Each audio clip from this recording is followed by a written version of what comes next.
Now, we created the growth team at the end of 2007, beginning of 2008, because Facebook stopped growing.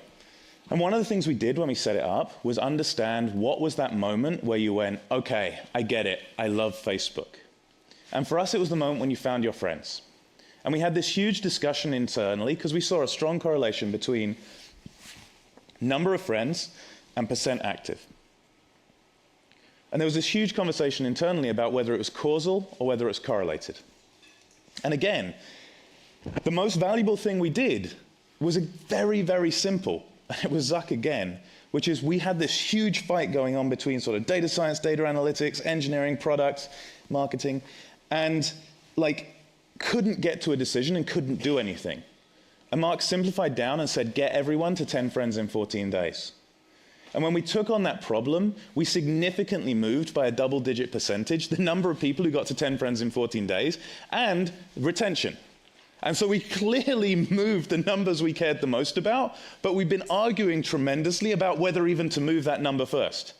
And I love the show House. Do you guys like the show House? It may be because there's a British person in it. But I love the show House, and he's got this whole thing, test by treating. Well, it turns out making that change happen was the thing that told us whether the change mattered.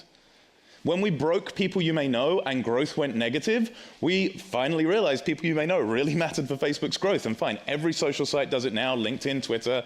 But cutting the Gordian knot and making the decision to move forward was the most valuable thing that Mark did for the growth team, because it took the shackles off us and allowed us to just say, fine, we're going to get people connected to their friends. And that was the magic moment for Facebook.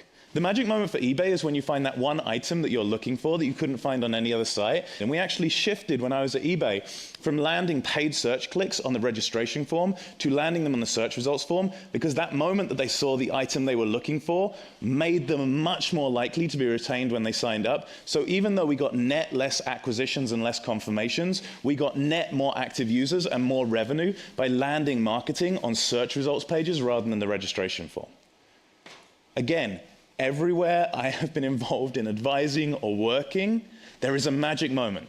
There is a thing about your product that people love and their eyes light up, and you often find that qualitatively, and then you can back it up with correlations in the data, and it's very hard to prove causally, especially when you're very small and don't have a lot of data, and people will argue and argue and argue about it, and the best way to find out if they're right is break it or make it move up tremendously, and then see what happens.